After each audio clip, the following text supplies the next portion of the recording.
On Christmas Eve 2001, in the quiet suburb of Pleasant Grove, Texas, Kevin Butler was getting ready to meet a friend for dinner, but he never arrived. When his friend went to his home to check on him, he walked into a nightmare.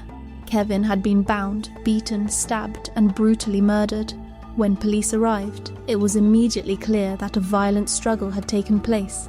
Feathers were scattered across the floor. Droplets of blood marked areas they shouldn't have, and in the kitchen lay Larry Bird, Kevin's beloved white-crested cockatoo, dead on the tile with one leg severed. What had happened to Kevin and to his fiercely loyal pet? This is the story of how a slain cockatoo became an unexpected witness and ultimately helped solve his owner's murder.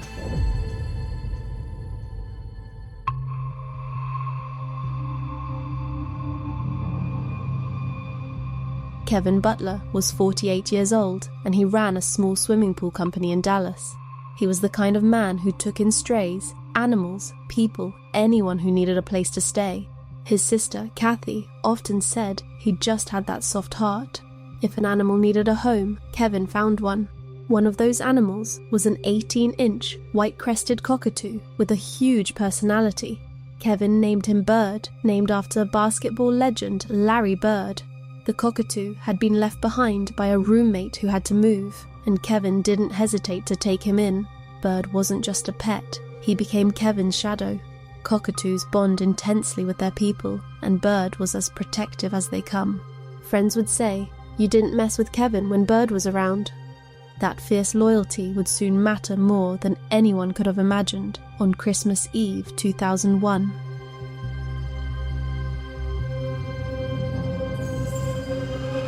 On December 24th, 2001, Kevin Butler had Christmas plans to meet a friend for dinner, but when he didn't show and didn't call, that friend drove the short distance to Kevin's home to check on him.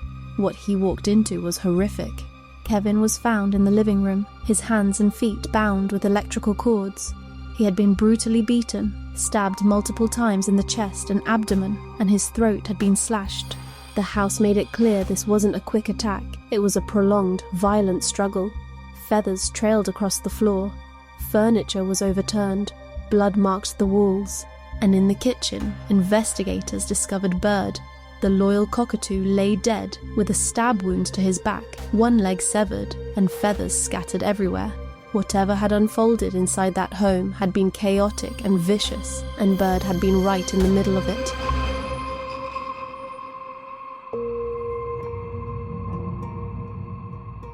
As investigators examined the scene, they discovered that Kevin's truck was gone, along with his VCR and about $1,200 in cash. Both Kevin and Larry Bird were sent to forensics. The cockatoo had a stab wound in his back, and his missing leg had been severed during the struggle. When detectives began looking at the people in Kevin's life, one name surfaced quickly: 30-year-old Daniel Torres, a former employee at Kevin's pool company. There had been tension between them, arguments, accusations, and money issues, enough to warrant a closer look. Another name soon followed: Daniel's half-brother, 22-year-old Johnny Serna. Once questioned, both Daniel and Johnny insisted they were innocent. Phone records, witness statements, and their movements on Christmas Eve placed the brothers near Kevin's home, but detectives still needed something more definitive, something that put them inside the house. During a sweep of the scene, they found a small trace of blood on a light switch, and tests confirmed it wasn't Kevin's.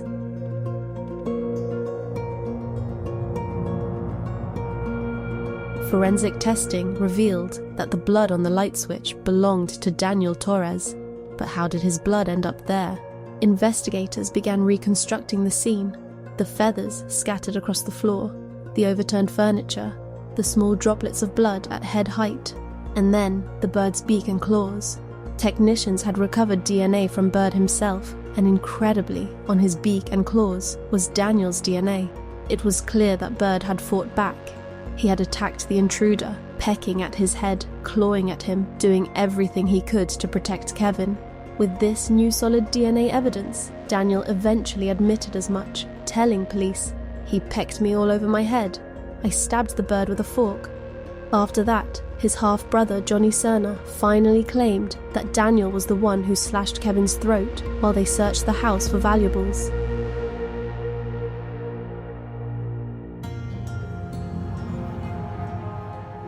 During the trial, Daniel recanted his confession and blamed everything on Johnny. He claimed he had only gone to Kevin's house to check on his half-brother after Johnny allegedly threatened to harm Kevin. The two had a long-running feud because Johnny had altered a check Kevin had given him whilst he worked at his pool company. Daniel testified that when he arrived, Johnny was in a drunken rage and Kevin was already on the floor, bound with electrical cords.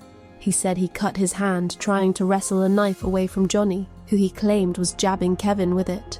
Daniel told the jury he took Kevin's truck only because he was scared and wanted to get away from the scene, but the evidence told a very different story. Not only had they found Daniel's blood smeared on the light switch, but his DNA was also on 2 knives used during the attack. His DNA was also on Bird's beak, proof the cockatoo had fought and pecked at him during the struggle.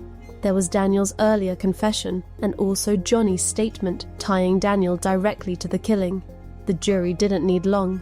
Daniel was convicted of capital murder and sentenced to life in prison, with the possibility of parole only after 40 years. Johnny was later convicted as well and received life in prison. For prosecutors, the case was straightforward. The brothers had broken into Kevin's home during a dispute over money, and a violent struggle followed. As they attacked Kevin in the living room, Bird swooped down on them, clawing at their skin and pecking at their heads in a desperate attempt to protect the man who had cared for him. Prosecutor George West told the court, "This Bird spoke. He spoke to us. We know this Bird will attack anybody who is attacking his owner." And who did he attack? Daniel Torres. Bird died valiantly. There were feathers scattered through the house, and he put up a fight, no doubt about that.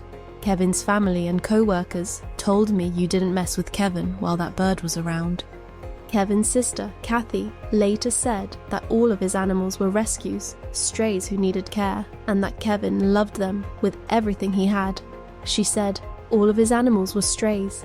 He treated his pets with love, and in doing so, his pets loved him back, and that was certainly the case here.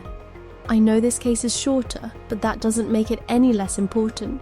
A man lost his life, and the violence he endured was horrific. But thankfully, his fiercely devoted pet helped give investigators the answers they needed. Even in death, Bird refused to be silenced. As always, my heart goes out to Kevin's friends and family, and to everyone impacted by this crime. And of course, rest in peace, Kevin Butler and Larry Bird. Thanks so much for listening to True Crime with Ellie Mack, with me, Ellie Mack. And a special thanks to our members who you see on screen now. Your support means so much and really helps keep the channel going.